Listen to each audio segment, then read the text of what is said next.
The morning Ella Abbott found the letter from the county land office, her hands shook so badly that she nearly dropped her coffee tin right there on the porch steps, and the words swam before her eyes like fish in a muddy creek, until she forced herself to read them a second and a third time, each pass making the sickness in her stomach grow heavier and more certain.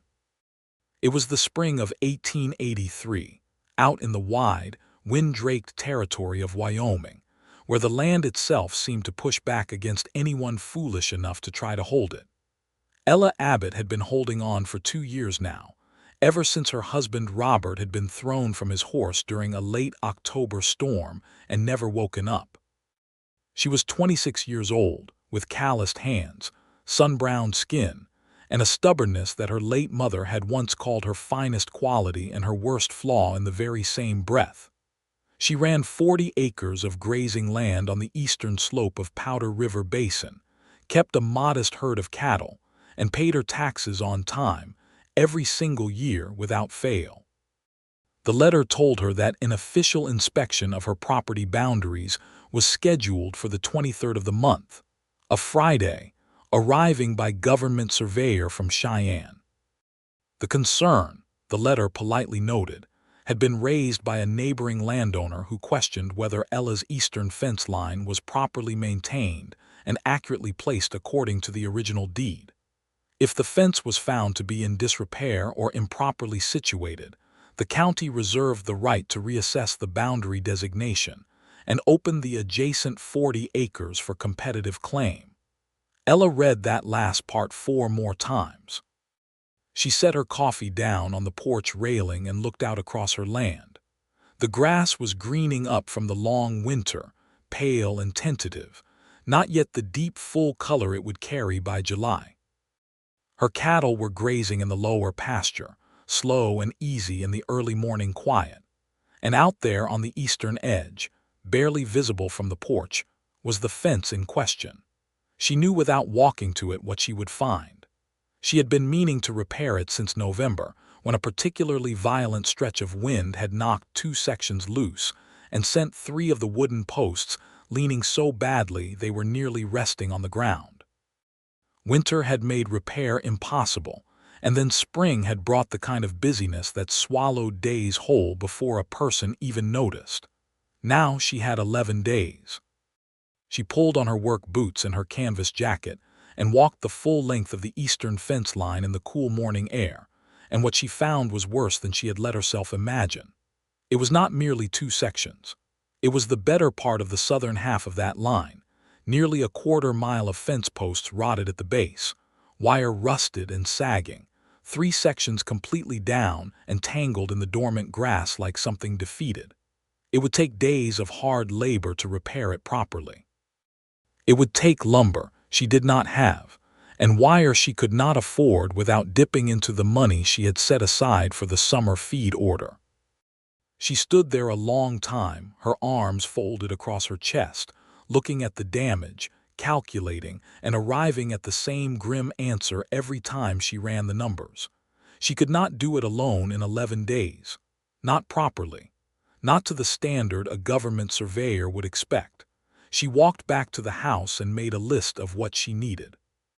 The town of Carver Creek was 6 miles west, a modest collection of buildings that included a general store, a livery stable, a post office that doubled as the telegraph office, a saloon called the Dusty Star, and a church that held services every other Sunday when the circuit preacher made the ride out from Douglas.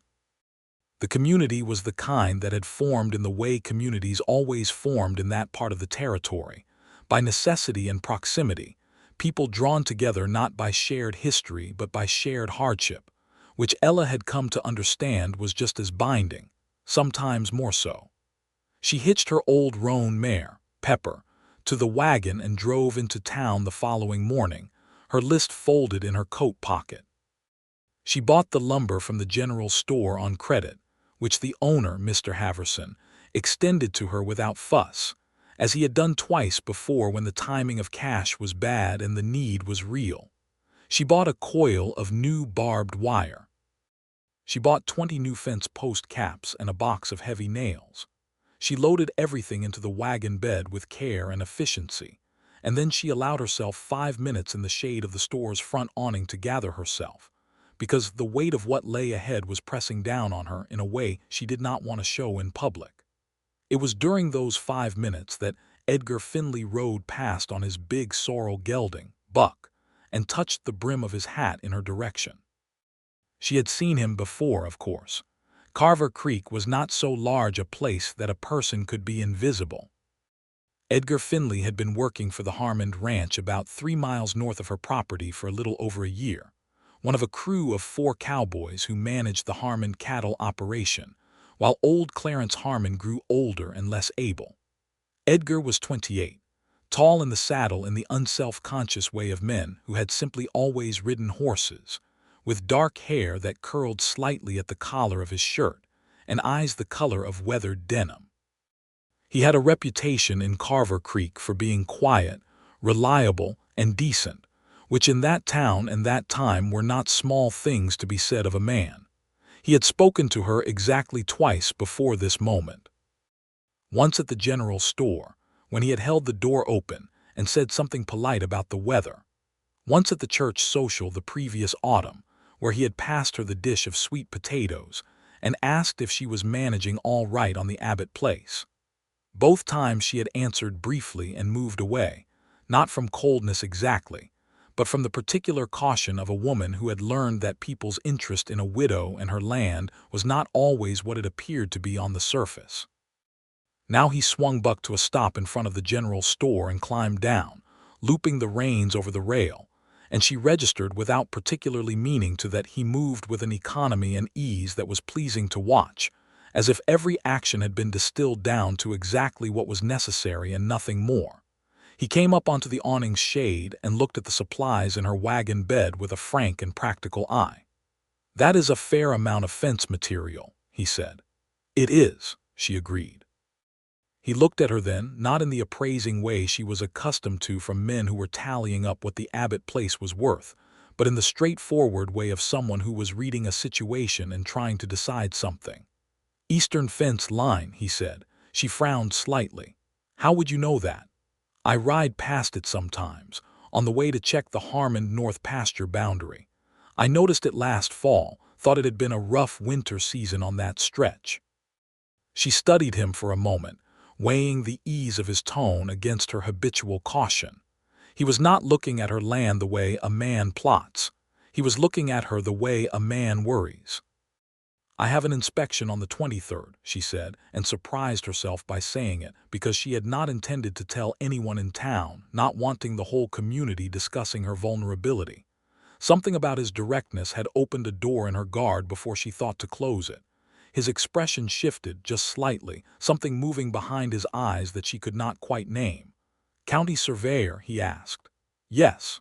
"Who raised the complaint?" She hesitated. The letter did not specify by name. He said nothing to that, but something in the set of his jaw told her he had a suspicion. She found, to her mild surprise, that she wanted to know what that suspicion was. "Dalton Reeve," he said after a moment, and the name landed between them like a stone in still water. She had heard of Dalton Reeve. Everyone in a 20-mile radius had heard of Dalton Reeve. He was the largest private landowner in the county, a man of 60 who had built his holdings by accumulating parcels from families who could not sustain themselves and who sold out of desperation at prices well below worth. There had been talk, quiet talk of the kind that circulated in places like Carver Creek like groundwater, barely visible but everywhere, that Reeve had a particular interest in the eastern approach to the Powder River Basin, and that the Abbott place sat squarely in the path of what he wanted. "I cannot prove that," Edgar said, clearly reading her expression. "But the timing and the complaint match what I have heard." "What have you heard?" she asked, and this time her voice was sharper, because she did not like the idea that her situation had been discussed without her knowledge. "Only what men say when they are not paying attention to who is listening," he replied, and the answer was careful enough that she let it go. She looked at the lumber in the wagon. "I am managing it," she said, which was not a thank you for the information and not quite a dismissal, but somewhere in between. "I am sure you are," he said, and his tone carried not a single note of doubt, which was the answer she had not been expecting and which stayed with her all the way home. The next 8 days were among the hardest she had put in since the first winter alone on the Abbott place.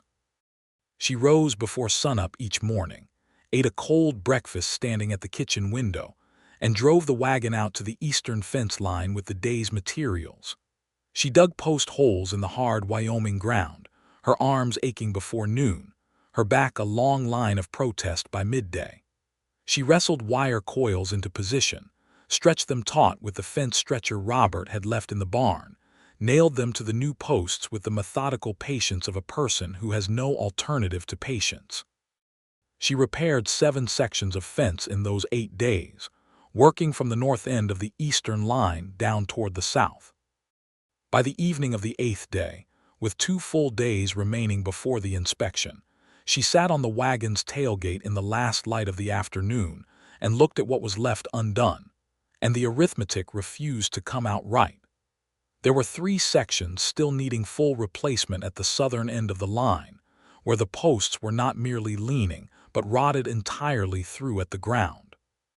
She was exhausted in a way that went past muscle and into something deeper, the particular tiredness of someone who has pushed themselves beyond capacity for days on end, and who can feel the limits of their own body arguing against the necessity of further effort. She did the calculations.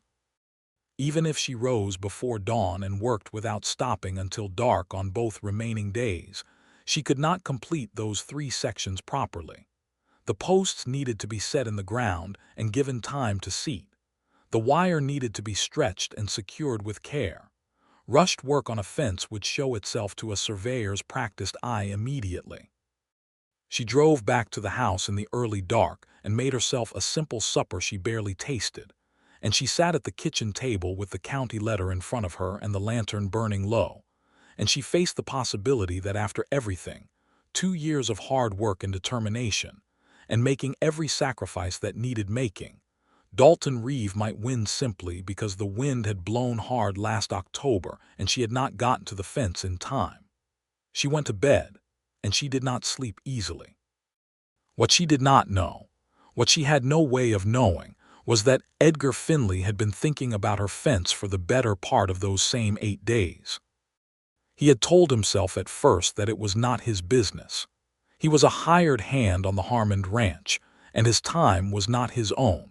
And Ella Abbott had made it reasonably clear that she was managing her situation without the need for anyone's input. He had replayed their conversation in front of the general store more times than he cared to count. The way she had looked at the lumber in the wagon with a quiet ferocity that he had found both admirable and quietly heartbreaking. The way she had said, "I am managing it," with a tone that was simultaneously a statement of fact and a wall built against pity. He had ridden past the eastern fence line twice during those 8 days, ostensibly on Harmon Ranch business that took him in that direction, and both times he had seen her out there working, a small figure against the wide Wyoming sky, driving posts with a maul and bending wire with her gloved hands, and both times he had felt something tighten in his chest that he recognized, with the honesty he tried to apply to his own interior weather, as more than simple neighborly concern. He was not a man who acted impulsively. He had grown up in the Nebraska Panhandle, the second of 4 children, taught early by his father that a man's word was his architecture, and that careless actions built crooked structures. He had come to Wyoming at 22 looking for range work after a bad drought had ended his father's farming operation, and he had worked hard and carefully, building a reputation in this part of the territory that he was proud of. He was not a man who inserted himself into situations uninvited, and he was not a man who underestimated a woman's capacity to manage her own affairs. But on the 9th night, the night before the inspection was scheduled for the following morning, he lay in his bunk in the Harmon Ranch bunkhouse and listened to the other hand sleep and added the numbers again in his mind. 3 sections of fence, maybe 60 yards of work, At least a full day's labor, perhaps more, in ground that would be cold and stiff. And the inspection was at 9 in the morning. He lay there until just past midnight, and then he got up, dressed quietly, and went to the barn. He loaded his tools into the saddle bags. He wrapped the wire coil over the saddle horn. He took the spare post caps from his own kit that he had been meaning to use on the Harmon line, and had not yet gotten to. He loaded everything onto Buck with the quiet efficiency of a man who has done pre-dawn work his whole life and does not need daylight to find his way around a barn. Then he rode out across the dark land toward the Abbott eastern fence line. The night was clear and cold, the kind of spring night in Wyoming that reminds a person that winter has not entirely released its grip. With a sky so full of stars, it seemed impossible that the universe could be indifferent to anything happening beneath it. The grass was silvery dark in the moonlight, and Buck moved through it with the sureness of a horse who had done night riding before, picking his footing with care. Edgar reached the eastern fence line around 1 in the morning, and he dismounted and tied Buck to one of the already repaired posts and stood for a moment in the quiet, looking at the 3 broken sections. He had brought a lantern, a good one with a wind shield, and he set it carefully on a flat rock and lit it, and its yellow circle of light spilled out across the grass and the damaged fence, making the work visible and the rest of the world very dark. He began. Digging post holes in the cold ground was the hardest part. The earth at that hour had the consistency of something resentful, as if the darkness had hardened it deliberately against intrusion. He worked the post hole digger steadily, not rushing, because rushing was how a man made mistakes, and he did not intend to make mistakes on this job. He set the first pair of posts with care, packing the earth firmly around them and tamping it down, checking the level by eye with the practiced accuracy of someone who had set a great many fence posts in his life. By 2 in the morning, he had the first section's posts in and was stretching wire. His hands were cold inside his gloves, and his back had begun to register its opinion of the bending and lifting. But the work itself had a rhythm to it that was almost meditative, the pull and secure, the snap of the wire into the clip, the check of the tension along the line. He worked by lantern light and starlight and the faint growing suggestion of something lighter at the far eastern horizon that was not yet dawn but was the memory of one. At some point during the second section, he became aware that he was talking quietly to himself, which was not a habit he normally had, but which seemed natural in the particular aloneness of that night. He was talking through the measurements, checking his spans, murmuring the task at hand like a low, private song. He thought about Ella Abbott in her house 600 yards to the west, sleeping, he hoped, after days of the kind of labor that should have been shared. He thought about the way she had looked at him in front of the general store with that careful, appraising wariness, and he thought that it was the face of a woman who had learned, at some cost, not to rely on anyone, and that there was both something to admire in that and something to grieve in it. He worked through the second section and into the third, and the cold deepened for a while the way it always did in the hour before dawn, as if the night were making one final effort before relinquishing its hold. He put his shoulders into the wire stretching and let the physical effort generate warmth, and Buck made occasional soft sounds from the post where he was tied, content, but aware of the unusual hour. The third section was the worst of the 3, not just in terms of the fence damage, which was comprehensive, but in terms of the ground itself, which had a band of clay beneath the surface that fought the post hole digger with particular malice. Edgar worked at it steadily, methodically, refusing to hurry and refusing to quit, and somewhere in the depth of that clay and that resistance, he felt something settle in him that he had not quite been able to name before but which he could name now, in the honest dark of a Wyoming spring night, with nobody to hear or judge or misunderstand. He was in love with Ella Abbott. He had been watching her for months, not in the way of a man calculating an advantage, but in the way of a man who recognizes something in another person that speaks directly to something in himself. Her independence was not stubbornness for its own sake. It was the expression of a woman who understood the value of what she had built and refused to let it be diminished. Her caution was not unfriendliness.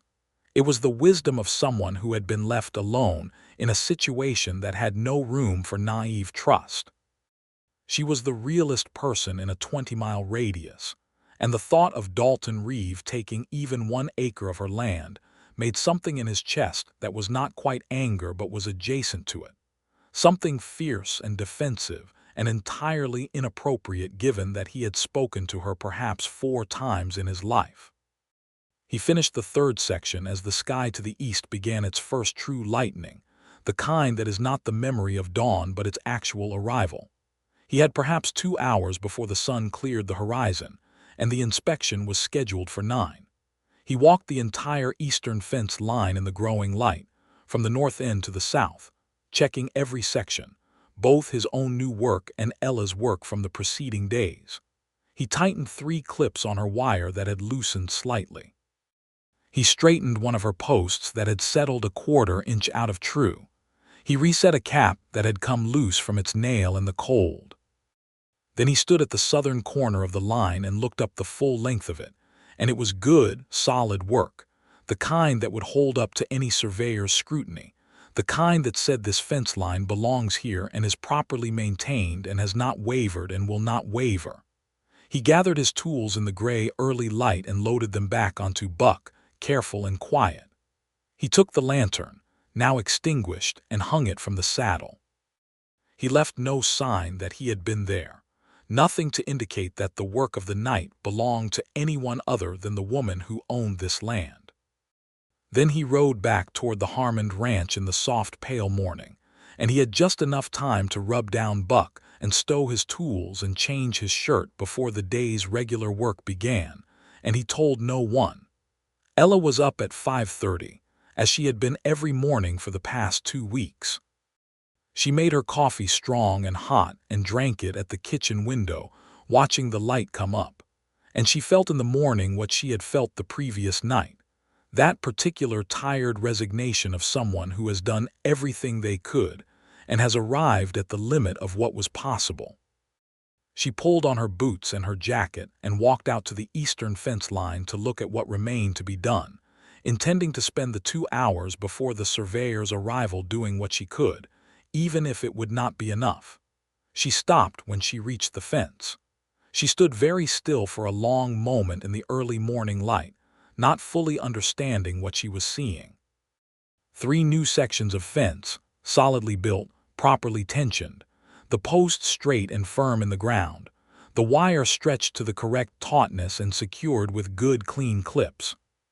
She walked the length of all 3 sections, running her hand along the top wire, feeling the solidity of the new posts, and everything she touched was correct and competent and done exactly the way it should have been done. She looked around the surrounding ground, as if the explanation might be visible in the grass, and then she looked at the fence again, and then she looked at the sky, which had turned the pale gold and rose of a Wyoming spring morning, and she felt something rise in her throat that was dangerously close to tears, which she did not permit herself, not out here where anyone might see, even though anyone would have to look very hard across a great deal of empty land to find her. Who had done this? She walked every inch of the fence line, looking for tracks, and the morning dew was already softening the ground so that she could see the impression of boot prints, though they were not entirely clear, and the circular mark of a post-hole digger in 3 distinct places along the southern section. She bent down and looked at the freshness of the turned earth around the new posts, and she knew, with the certainty of someone who had been doing this work herself for the past 8 days, that these posts had been set within the last several hours. She counted the caps on the new posts, and they matched none of the caps she had purchased, which narrowed it slightly but not conclusively. The wire gauge was the same as hers, standard barbed wire of the kind available at any general store in the territory. Whoever had done this had known what they were doing, and had done it without wanting to be identified. She went back to the house and washed her face and changed into her better dress, and was standing on her porch with her coffee when the county surveyor's wagon came up the lane from the road just before 9 o'clock. A precise man with wire-rimmed spectacles and a black leather case, who introduced himself as Mr. Caleb Orrin, appointed by the territory of Wyoming to conduct boundary inspections in accordance with the Homestead Act and county land regulations. She walked the full perimeter of her property with him, answering his questions in a clear and steady voice, pointing out the deed markers that Robert had placed when they first claimed the land in 1879, and that she had maintained with careful attention ever since.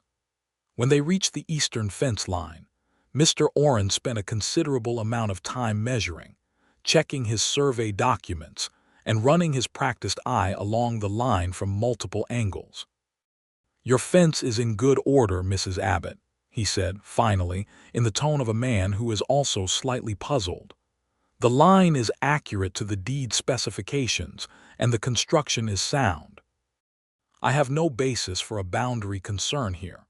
"Thank you," she said, and kept her voice entirely level. "I will note in my report that the eastern boundary is properly maintained," he said, making a notation in his case book. "I do not anticipate any further review will be necessary." He climbed back into his wagon and drove away, and Ella stood in her yard and watched him go. And only when the wagon had turned onto the road and disappeared behind the rise of the land did she allow herself to lean very slightly against the porch post and let out a breath that seemed to carry the weight of 2 solid weeks inside it. The fence was whole. Her land was secure. Dalton Reeve had not won today. And someone had worked through the night to make that possible. She thought about it all through the afternoon as she went about the regular work of the ranch, feeding and checking the cattle, mending a section of the barn door that had been warping, splitting a measure of firewood for the house. She turned the question of who it might have been over and over in her mind, examining it from different angles the way she might examine a piece of harness to find where it was wearing thin. It narrowed to a short list quickly. Most of the men in Carver Creek who had the skill for that kind of fence work were either too old, too far away, or too much in Dalton Reeve's orbit to have done her any kind of favor in the dark hours. It was someone who knew about the inspection, someone who had ridden that fence line and understood its condition, someone who had said something to her recently about the fence, who had looked at the lumber in her wagon with a practical and knowing eye. She stopped splitting wood and stood with the axe in her hands and thought about Edgar Finley's eyes in the shade of the general store awning, reading her situation without the least flicker of condescension or false reassurance. She put the axe down against the chopping block. The next morning she hitched Pepper to the wagon and drove the 6 miles to Carver Creek, and she did not entirely know what she was going to say when she got there, but she knew she was going to say something. She did not find Edgar Finley in town. She found instead, at the general store, a woman named June Harker, who was the closest thing Carver Creek had to a community information center, knowing everything about everyone's movements in the way that people in small communities always seem to know. And June mentioned without particular emphasis that the Harmon Ranch Cowboys were working the north pasture fence today, which was useful. Ella drove the wagon north.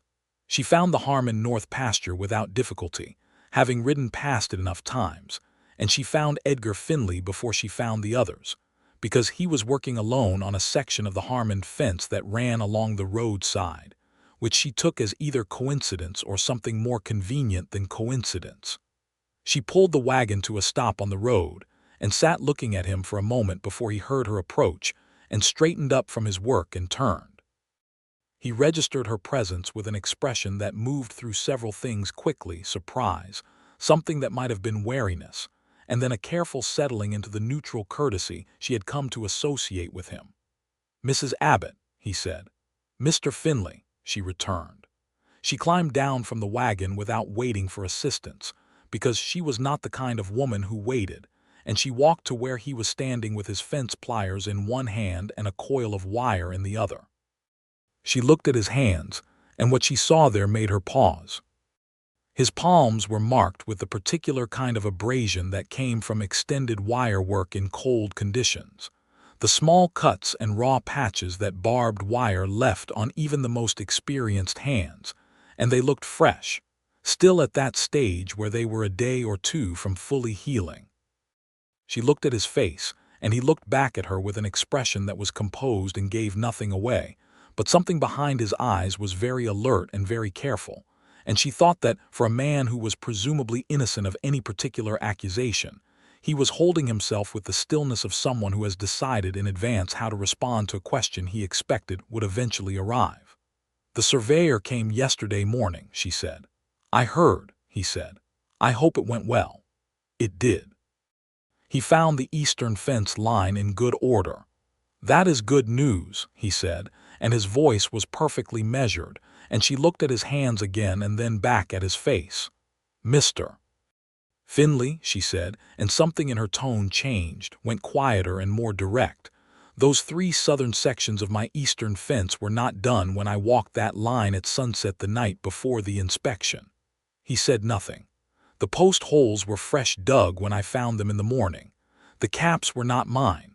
The work was done in the dark, by someone who knew what they were doing because it was done correctly."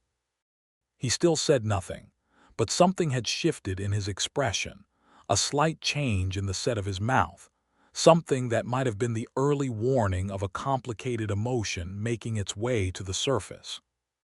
"I'm not asking you to admit to anything," she said, which was, strictly speaking, not quite true, because she was absolutely asking him to admit to it.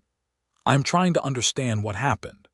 He set the fence pliers down on the top wire of the Harmon fence and looked at her with the full, direct attention she had noticed from the beginning, the quality of looking at a person as if they were the whole of what mattered in a given moment.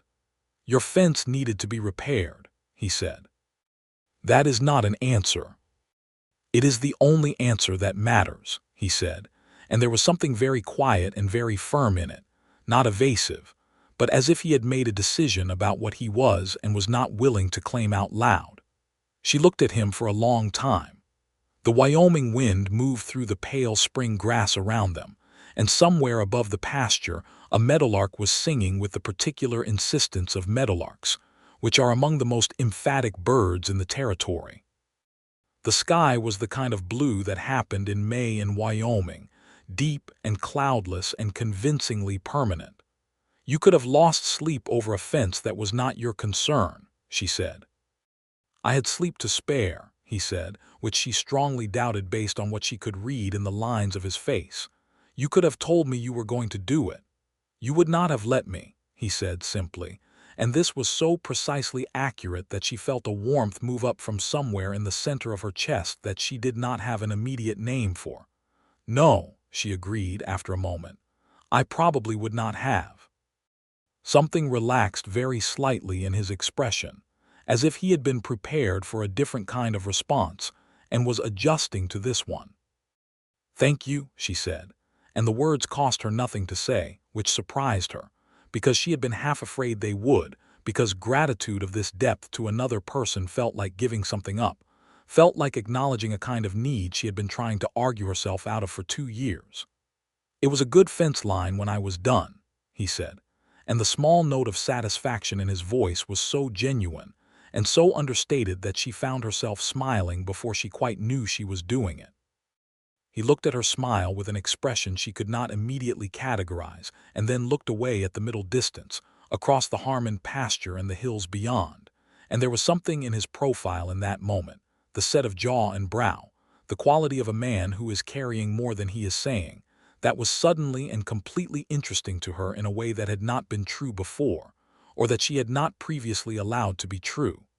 "I would like to repay you," she said. "For the materials, at least. The wire and the caps. They were not new materials. I had them on hand. Then let me return the favor in some way that makes practical sense." He turned back from the middle distance and looked at her again, and this time the expression was entirely transparent, open and questioning and very slightly nervous, which was a quality she had not associated with him before and which she found unreasonably affecting. "Mrs. Abbott," he said. "If you were willing, I would be glad simply to call on you sometime. Under normal circumstances, when there is no particular emergency requiring my attention to your fence line." She held his gaze for a moment, reading the sincerity of it, the careful respect of the phrasing, the way he had put the invitation entirely in her hands without the slightest pressure in any direction. "Sunday afternoon," she said, "if you have it free." "I will make it free," he said, and the certainty in his voice was entirely without swagger, which made it considerably more convincing than swagger would have been.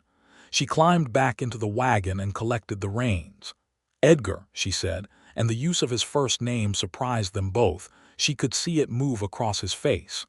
"The fence is excellent work." "Thank you, Ella," he said, with the same careful reciprocity, and the sound of her name in his voice was something she turned over in her mind all the way home. He came on Sunday afternoon, riding Buck up the lane to the Abbott house with his best shirt on, which was a blue cotton affair that had seen considerable laundering but was clean and pressed, and his hat was the good one, the one he reserved for church and occasions where impression mattered. He had spent the hour before leaving the Harmond ranch in the particular kind of uncertain preparation that a man who does not usually worry about his appearance goes through when he suddenly does, and it had resulted in a version of himself that was, he hoped, somewhere between trying too hard and not trying enough. Ella met him on the porch with a pot of coffee, which was the most practical and simultaneously the most welcoming thing she could have done, and they sat in the two porch chairs and watched the late afternoon light move across the pasture and talked in the way of people who are finding out how easily they can talk to each other.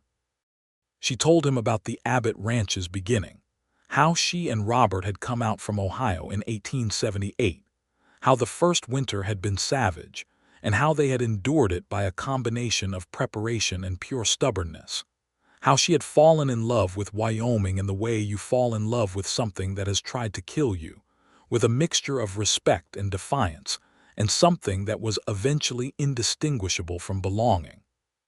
He told her about Nebraska, about his father's farm, about the way drought could take everything a family had built over 20 years in a single terrible summer, about riding west afterward with the specific desperation of someone who has nothing to lose, and the specific freedom that comes with that. He told her about the Harmond ranch, about Clarence Harmond, who was a fair employer and a decent man who had treated him with straight dealing from the first day, and he said this in a way that made it clear he did not take straight dealing for granted, which told her something about his history she did not press him on. They talked about Dalton Reeve, because it needed to be talked about. Edgar told her what he knew, which was not everything, but was enough to paint a reliable picture of a man who had built his land holdings on the misfortunes of others, and who saw the eastern approach to the Powder River Basin as the last piece of a long and deliberate acquisition strategy. She told him that she had no intention of selling under any circumstances and under any pressure, and he said he had not imagined she did, and there was something in the way he said it that she found solidly, warmly comforting.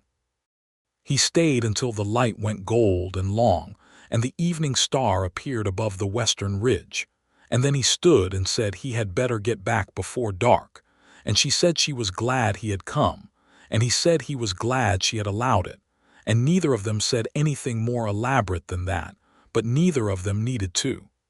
He came the following Sunday, and the one after that. By the fourth Sunday they had moved from the porch into the kitchen, where she made dinner and he sat at the kitchen table, and they talked the way long-acquainted people talk, with the ease of assumption, finishing thoughts, returning to previous conversations, building the particular shared vocabulary of two people who are becoming known to each other.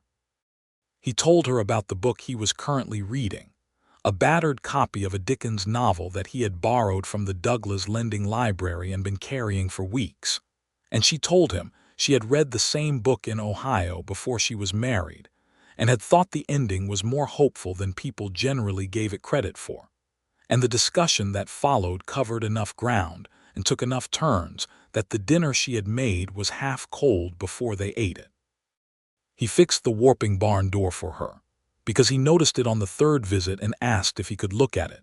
And she showed him the problem, and he diagnosed it correctly, and came back the following Saturday morning with the appropriate hardware, and solved it in an hour. And afterward she paid him in lunch and information about a particularly good grazing area on the northeastern edge of her property that the Harmon cattle could access legally if they kept to the Harmon side of her fence, which she was inclined to permit if asked properly, and he said that was a generous offer and he would tell Clarence Harmon. And she said it was not generosity exactly but practical neighborliness. And he said those two things were not as different as she seemed to think. By the end of June, she was aware that Edgar Finley was the person she was most interested in talking to at any given point in any given day, which was both entirely new and somehow completely familiar, the way a word you have never heard before can feel instantly right when you finally encounter it. She was also aware that he held himself at a careful and respectful distance, visiting on Sundays, helping when asked or when permission was clearly implied, saying nothing that overreached the boundaries she had not explicitly set but that he had clearly intuited. It was both considerate and faintly maddening, because she had arrived at a place where she would not have objected to the boundary being tested.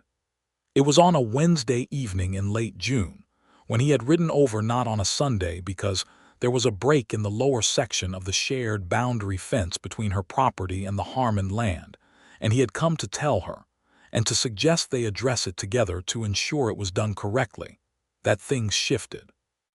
They had fixed the break together in the late afternoon, working alongside each other with the easy synchrony of two people who have watched each other work enough to know the other's rhythm, and walking back to the barn in the evening, she had caught her foot on a jutting rock in the path and stumbled, and he had been right there, and his hand had come out and steadied her, his grip on her forearm firm and sure, and she had caught herself against his arm and looked up at him from a distance of approximately 8 inches. He did not immediately let go of her arm. She did not immediately step back. The light at that hour was the long amber of late June in Wyoming, generous and warm, and it was in his eyes when he looked down at her, and she thought that, for a man who was usually very composed, he looked remarkably unguarded. And what was in his expression in that unguarded moment was plain and honest and had been there, she realized, for longer than she had let herself acknowledge. "Ella," he said, and stopped, and the way he said her name in that moment carried everything he had been not quite saying for 2 months. "You could say what you are thinking," she told him, very quietly. "I am not going to object to it." He looked at her for a moment more, and then he said, still holding her arm, "I think about you every day. Not in the way of worry, though there is some of that. In the way of wanting. I want to know what you think about things. I want to be the person you tell things to. I want to be on your porch in the evening when the light looks the way it does right now." He paused. "I do not know how to say that without it sounding like more than you might want to hear." "It does not sound like more than I want to hear," she said, and the honesty of saying it was easier than she expected, because it was simply true, and true things were generally easier to say than she usually gave them credit for.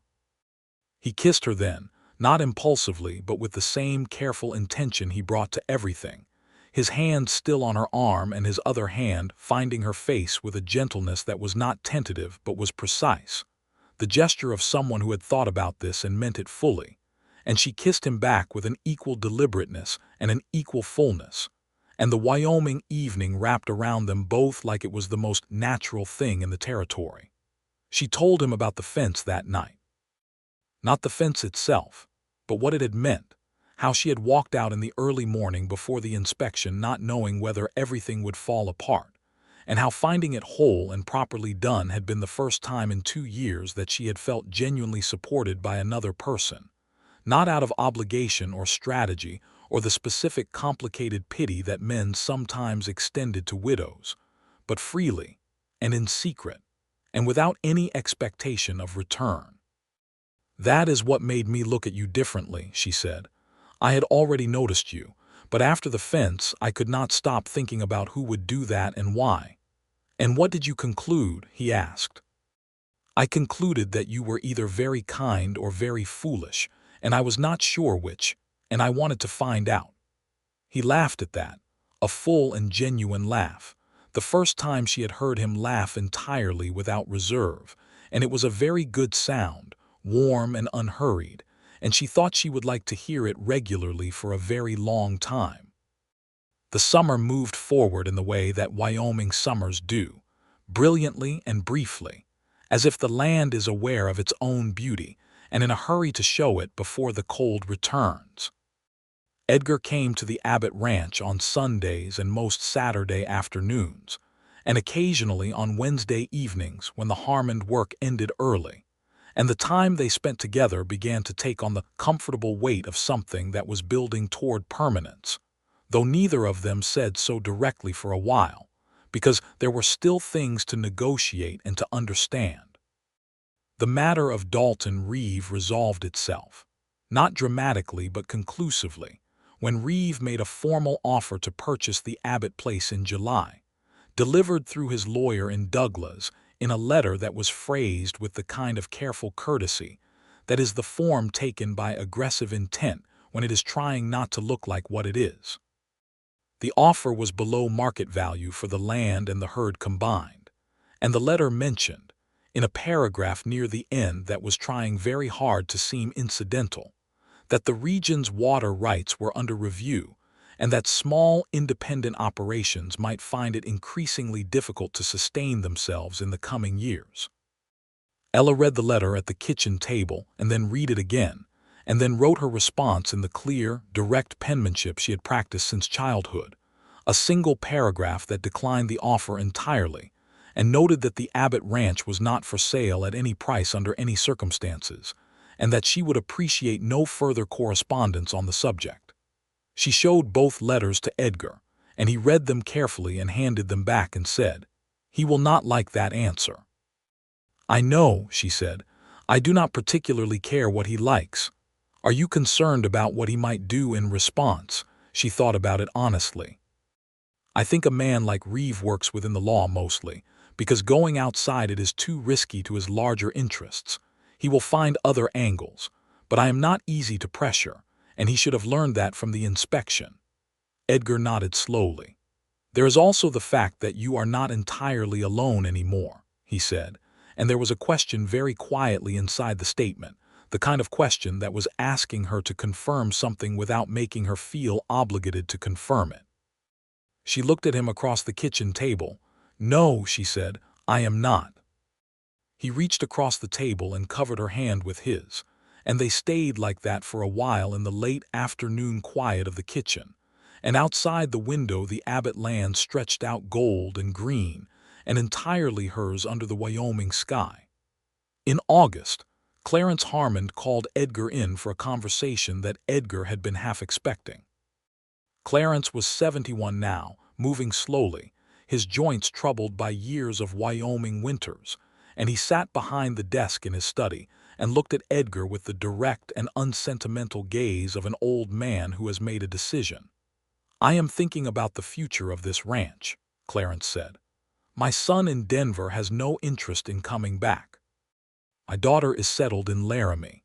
There is no one to take over when I am gone." Edgar waited. "I would like to offer you a different arrangement," Clarence said. "Not just wages. I would like to offer you a stake in the Harmon operation, 20% to begin, with the understanding that as I become less able and as time passes, the share increases. I would want you to manage the whole operation inside of 5 years, and when I die, the ranch comes to you, with a portion set aside for my children." Edgar was quiet for a moment. "Why me?" he asked. "Because you are the most reliable man I have employed in 40 years in this territory, and because I think you intend to stay," Clarence said. "Am I wrong?" Edgar thought about Ella Abbott's porch in the late afternoon light. "No," he said, "you are not wrong." "There is a farmhouse on the western boundary of the Harmon land," Clarence said. "Smaller than this one but sound. It has been empty for 3 years.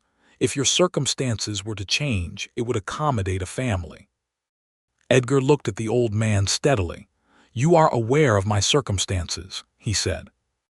"I am aware that you spend considerable time on the Abbott property," Clarence said, with the closest thing to a smile that his face generally produced.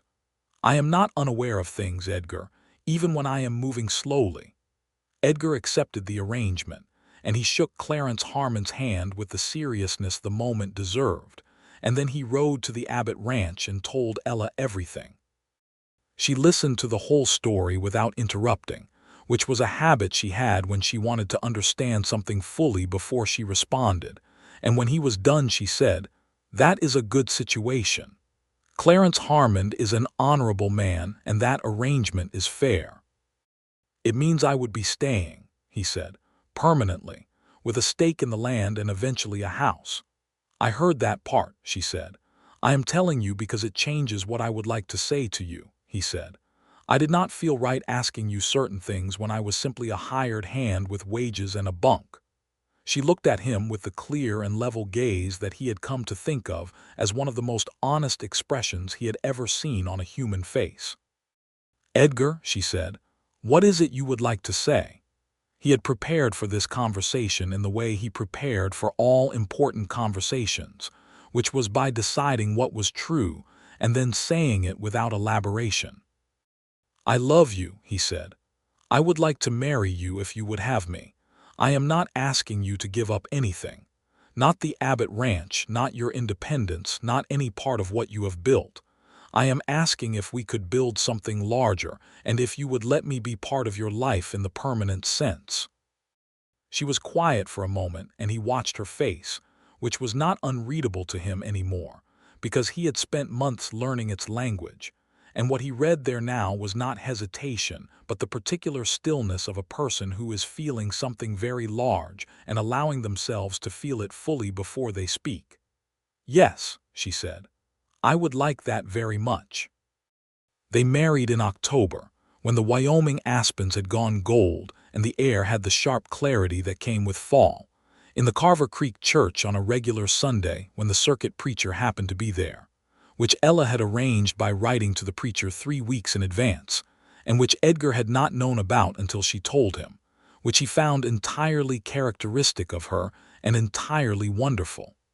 The whole of Carver Creek's small population attended. Mr. Haverson from the general store brought his wife and his 2 daughters. June Harker cried steadily from the opening prayer to the final benediction and claimed afterward that she was simply suffering from a seasonal ailment. Clarence Harmon sat in the front pew and watched the proceedings with the quiet satisfaction of a man who has put something right and knows it. Ella wore a dress that had belonged to her mother, altered and pressed, and supplemented with a lace collar she had sewn herself in the weeks before the wedding, sitting at the kitchen table in the evenings with the good lamp burning. Edgar wore the blue shirt that was his best, and a new coat he had purchased in Douglas the previous week, and when he saw her walk to the front of the church on the arm of old Mr. Haverson, who stood in for her absent family, he felt something in his chest expand to a size that seemed impractical for the available space.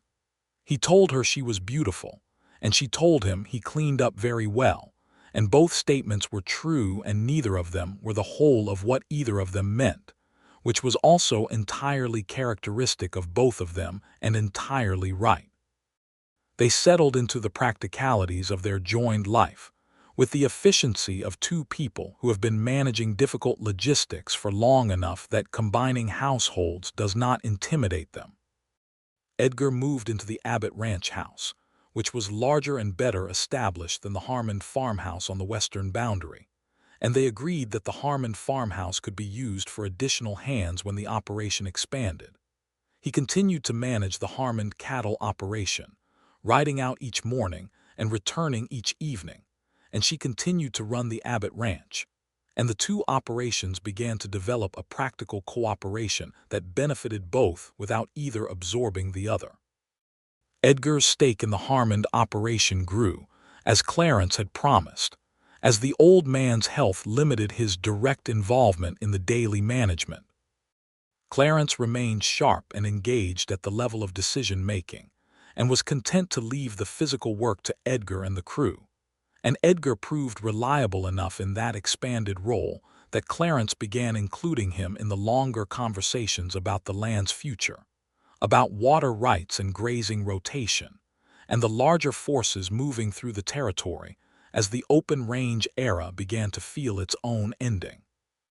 The winter of 1883 into 1884 was hard, the kind of hard that tested every joint of every fence on every property in the basin, and Edgar and Ella worked through it with the particular solidarity of two people who have decided to face the same things together, which does not make the hard things easier exactly, but makes them less isolating, which is perhaps the most important difference.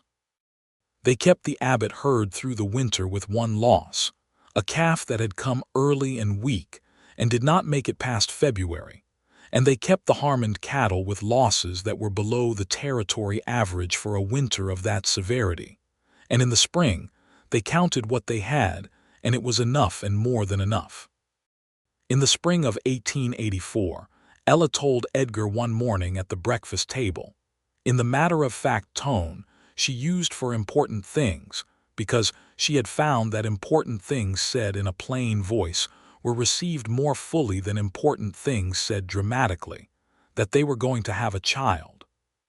He set down his coffee cup with careful deliberateness and looked at her across the table, and did not say anything for a moment that she later described to him as approximately 4 years long. And then he got up and came around the table and held her, and she let him, which was perhaps the best indication of how thoroughly she had changed in the past year. The Ella Abbott of 2 years ago, accepting that kind of wordless comfort from another person only in theory. Their son was born in November of 1884, in the first week of the month, when the first snow of the season was just beginning to settle over the Abbott land and the hills beyond. He was healthy and loud from the first moment of his life, and they named him Robert James Finley, the first name for the husband Ella had lost and had loved, and who deserved to be remembered, and the middle name for Edgar's father, who had been a good man in hard circumstances, and who Edgar thought of often with a grief that had softened over time into something more like respect. Edgar held his son in the blue evening light of the bedroom on the first night of his life, and felt the particular impossibility of the feeling, the weight and heat of a small person who was entirely new to the world and already entirely beloved. And he understood in that moment why people talked about the things they did not have language for and kept reaching for it anyway. Robert grew with the vigorous purposefulness of a child who has strong opinions about everything from the outset. He was walking before his first birthday and talking in full sentences before his second, and he had Ella's clear eyes and Edgar's dark hair, and a temperament that was entirely his own, a combination of curiosity and determination, and a certain social ease that made him universally well-liked in Carver Creek from an early age, which was convenient given how often they went to town. Dalton Reeve made one more attempt at the Abbott land, in the winter of 1885, through a different lawyer and a different approach, this time questioning an aspect of the original water rights attached to the eastern pasture. Edgar handled the response this time, with a lawyer from Douglas whom Clarence Harmond recommended, and who knew territorial water law with a thoroughness that made Reeve's claim look thin in the light of it. The matter was settled without a formal hearing, Reeve's challenge withdrawn quietly, and after that he moved his attention elsewhere, which was the best outcome Ella had allowed herself to hope for, and which she considered, on the whole, a satisfying resolution. She told Edgar, when the matter was fully settled, that she owed him something for taking that particular battle on, and he said she owed him nothing, and she said that was a convenient answer, and he said that certain things were not a question of debt but of partnership, and she said she supposed that was true, and then she kissed him in the kitchen in front of the open window with the December snow coming down outside and the wood stove warm behind them, and that was the end of that particular conversation.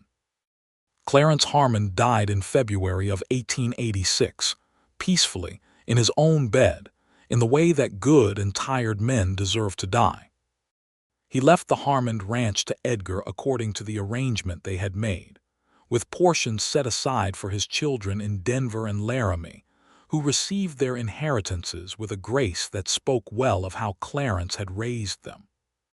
The ranch came to Edgar and therefore to both of them, and Edgar and Ella sat together at the kitchen table on the night after the funeral and looked at each other across the lamp, and understood that they were now among the substantial landholders of the region, which was a thing that had come from hard work and good fortune and the generosity of an old man who had seen something reliable when he looked at Edgar Finley.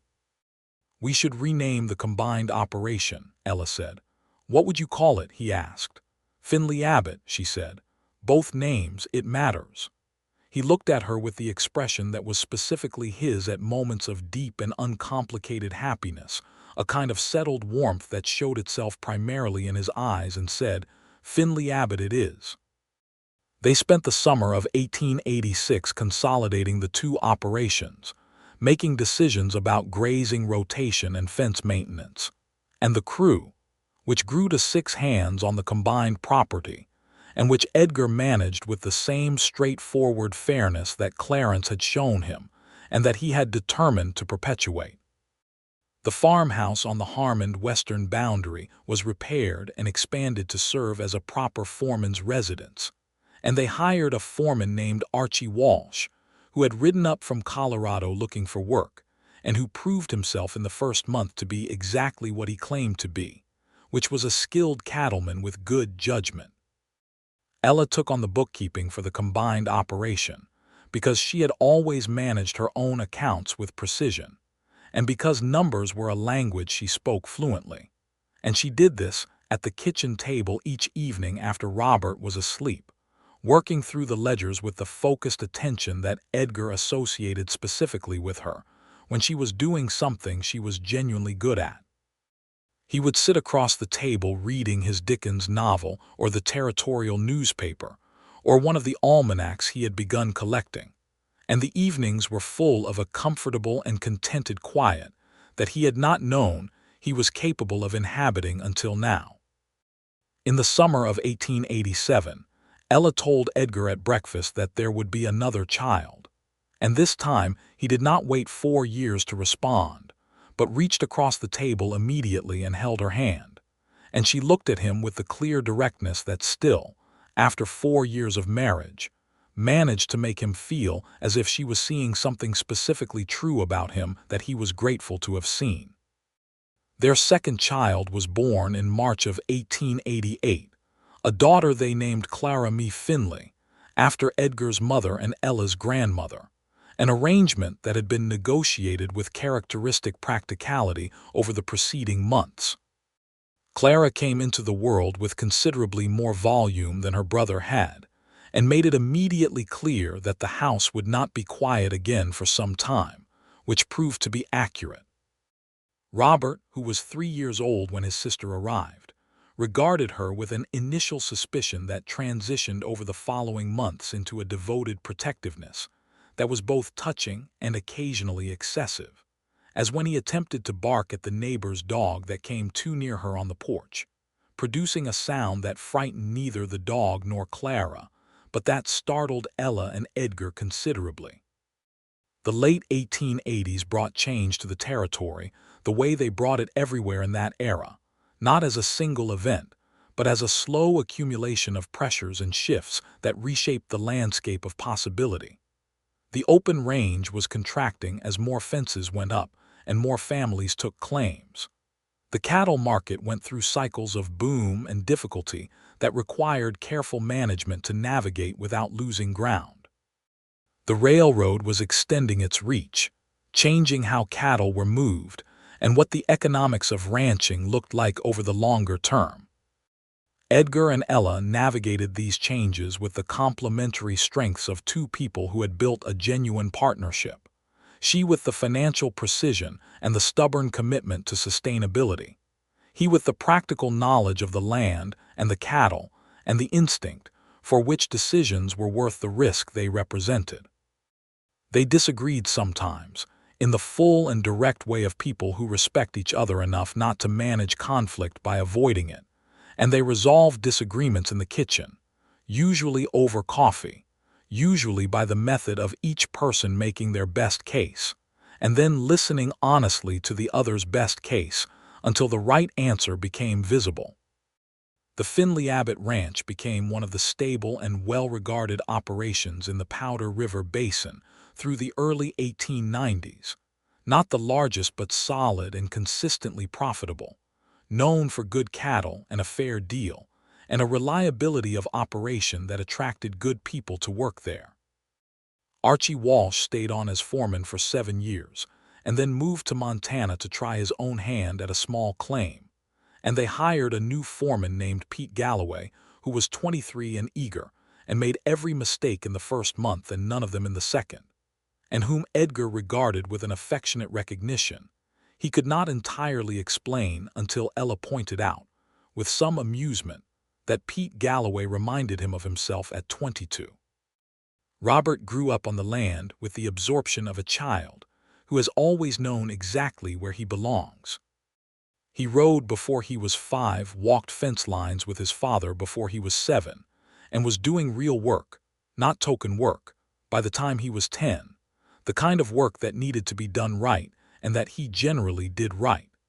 He had his mother's directness and his father's patience, and the combination made him, by the time he was a young man, someone that both the community and the cattle operation regarded as a natural continuation of what his parents had built. Clara was different, not less capable or less committed to the ranch, but differently oriented, drawn to the town and to the world of ideas, and to the specific intellectual ambition that manifested early as an insistence on reading everything she could get her hands on. Ella rode her to Carver Creek for the schoolmaster's lessons until she had learned everything the schoolmaster had to teach, and then Edgar arranged through correspondence for books to be sent regularly from a lending library in Cheyenne, and Clara read them all and wrote back her opinions, which the librarian, a woman named Mrs. Parsons, who had never met the girl but who had received 6 letters from her by 1896, described in a return letter as among the most interesting she had ever received. In the summer of 1894, on a warm June evening when the land had the deep full color it only reached in the middle of summer, and the fireflies were just beginning in the lower pasture, Edgar and Ella sat on the porch in the same 2 chairs they had sat in on Edgar's first Sunday visit 11 years before, and the evening light was doing the same thing it always did at that hour in Wyoming in June, and Robert was somewhere in the back pasture with the cattle, and Clara was inside reading by the lamp, and the Finley Abbott Ranch spread out before them and around them, whole and real and theirs. Ella had her coffee, as she always had, and Edgar had his, and there was a long, comfortable silence between them of the kind that is only possible between people who have nothing to prove to each other and know where else they would rather be. "I want to tell you something," Ella said. "Tell me," he said. She turned and looked at him with the same direct, clear gaze that had looked at him 11 years ago across the counter at the general store awning and decided. He had later understood whether to trust him. The gaze was the same, but the expression inside it was different now, richer, carrying layers that had accumulated through years of difficulty and work and joy and loss, and the specific intimacy of building a life alongside someone. "I want to tell you about the fence," she said. He looked at her, and something very careful moved through his expression. "I knew it was you," she said. "Not that first morning, but that day I drove out to the Harmon North pasture and saw your hands. I knew then without any doubt." He was quiet for a moment. "You never said so," he said. "I said thank you, but you never said that you knew." "No," she agreed. "I was not certain how to feel about it at first. Not about you doing it, which I thought was the most extraordinary thing anyone had done for me in a very long time, but about what it meant, about needing it done, about the fact that I had not managed on my own." He looked at her carefully. "Did you resent it?" She considered the question with the honesty she always brought to hard questions. "For about a day and a half," she said. "And then I thought about what kind of person drives 6 miles in the dark to fix a stranger's fence before an inspection and leaves without a trace and says nothing. And I decided that was not a person whose help I was going to resend." He smiled at that, the warm, unhurried smile she had first heard in his laugh, and that was still, more than a decade later, one of the best things she knew how to produce in the world. "I never thought of you as a stranger," he said. "I know," she said. "That was also part of it." She reached over and took his hand, which was still marked by work, as it always was, as hers was, as both their hands would always be in a life that was constituted of so much work, and she held it the way she had held it across 10 years of mornings and evenings and difficult days and joyful ones, with the comfortable certainty of something that was simply and permanently true. "I am glad you did it," she said. "The fence. I am glad you rode out there in the dark and did it without telling me and without asking for anything, not just because it saved my land, because of what it said about the kind of man you are. It said I was the kind of man who could not sleep when he thought about someone he cared about losing something important," he said. "Yes," she said. "That is exactly what it said."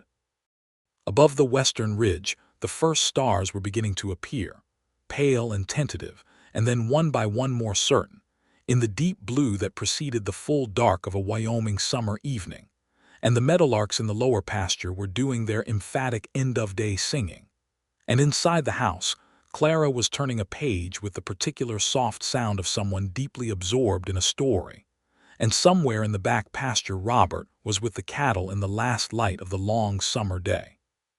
The Finley Abbott land lay quiet and whole around them, bounded by good fences on all 4 sides, the eastern line as solid and well-maintained as it had been on a particular May morning in 1883, when a county surveyor had looked at it with professional eyes and found it in good order.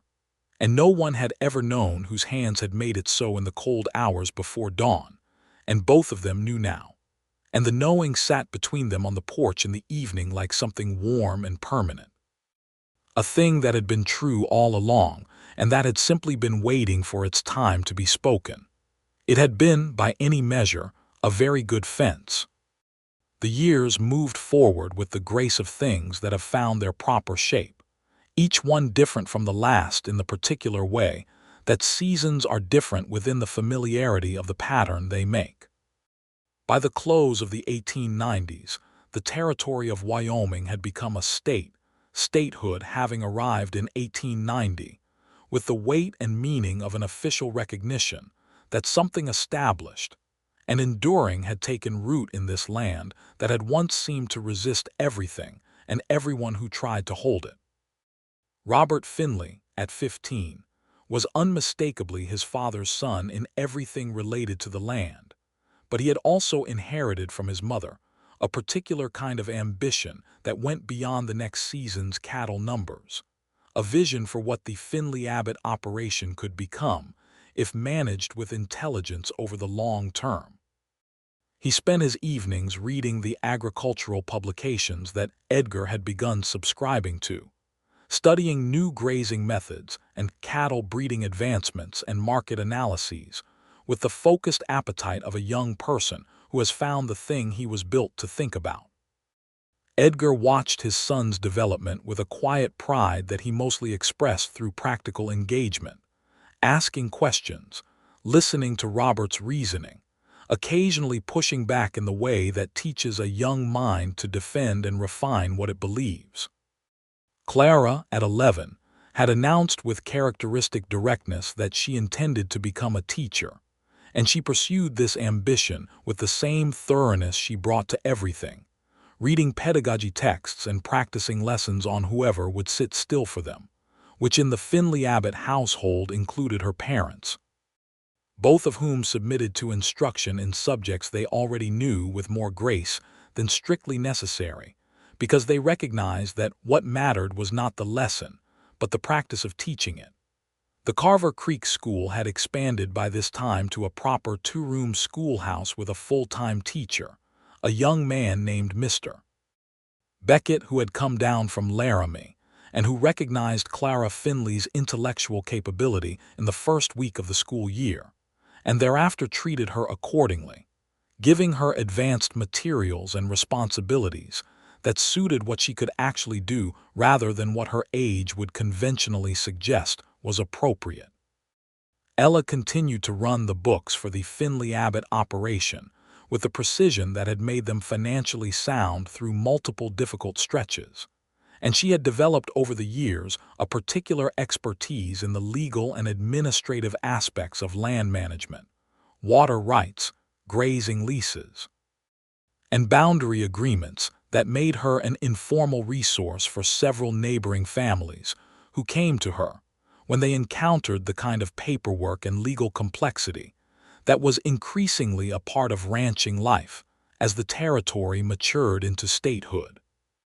She thought sometimes about the county letter in the spring of 1883, the shaking of her hands, the awful arithmetic of the damaged fence and the approaching inspection, and she thought about how close it had been, not just the fence but everything that the fence represented, the land, the future, the possibility of staying when so many other families could not.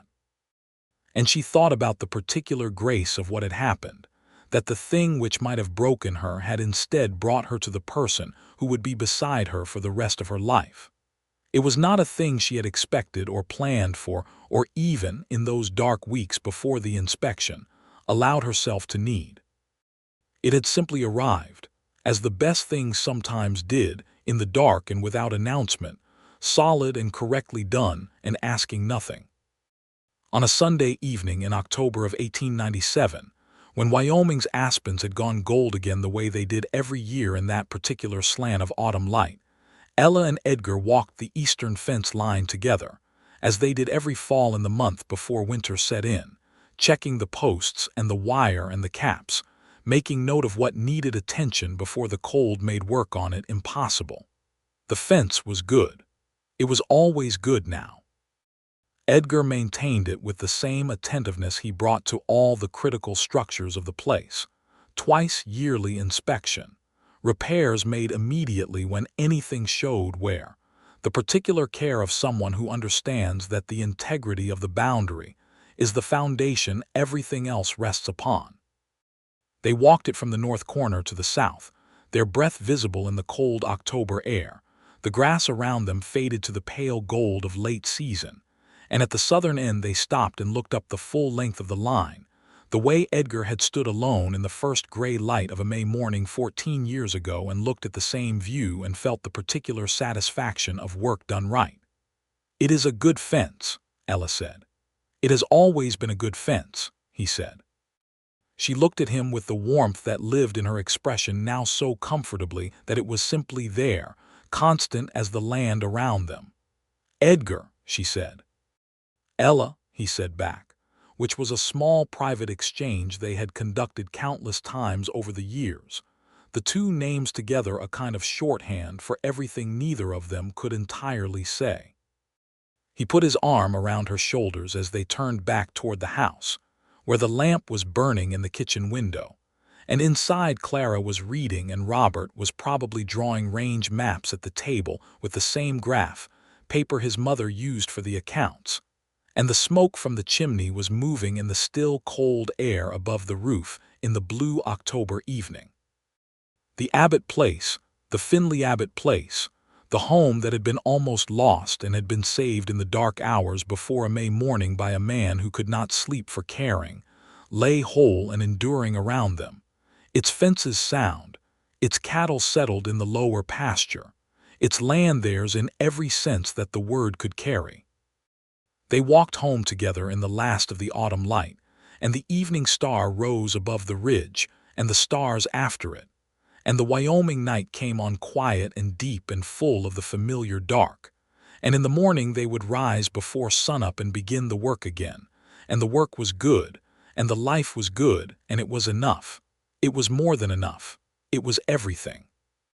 Robert Finley would one day walk this fence line with his own children, explaining to them the history of the land and the meaning of its boundaries, and he would say, as his father had told him, and as his mother had confirmed with the particular smile she wore when the story came up, that the eastern fence line was where everything had begun, because it was where two stubborn and careful people had first been honest with each other about what they needed and what they had to give. And Clara Finley would teach school for 32 years in Carver Creek and later in Douglas, and she would tell her students that the most important things in life were often done quietly and without credit. And she meant many things by this, but she meant especially one particular night in the spring of 1883, when a man who was not yet part of her family had ridden out in the dark to make sure that the woman who would become her mother did not lose what she had spent everything to hold. And Edgar Finley would grow old on the Finley Abbott land with Ella Abbott beside him, white-haired and slow, and still entirely in possession of the directness and precision that had made him love her from the beginning. And he would say on the evening of the last year of the century, sitting on the porch with the two chairs worn smooth by decades of use, that the best decision of his life had been made in a bunkhouse at midnight when he lay awake doing arithmetic about a fence that was not his concern, and had gotten up and done what needed to be done. "You could have just told me," Ella said, for the 100th time, and smiled. "You would not have let me," he said for the 100th time, and she laughed, the warm and full laugh of a woman who has been deeply happy for a long time and knows it. And the evening light did what it always did over the Finley Abbott land, spread out golden and generous across the grass and the hills, and the good straight lines of fence that marked the boundary of everything they had built. It was all still there, all of it, whole and sound and real. And it had begun with a fence, repaired in the dark by a man who loved a woman before she knew it, and it would end, if it ever ended, with two people on a porch in the evening light, which was the best possible ending for anything.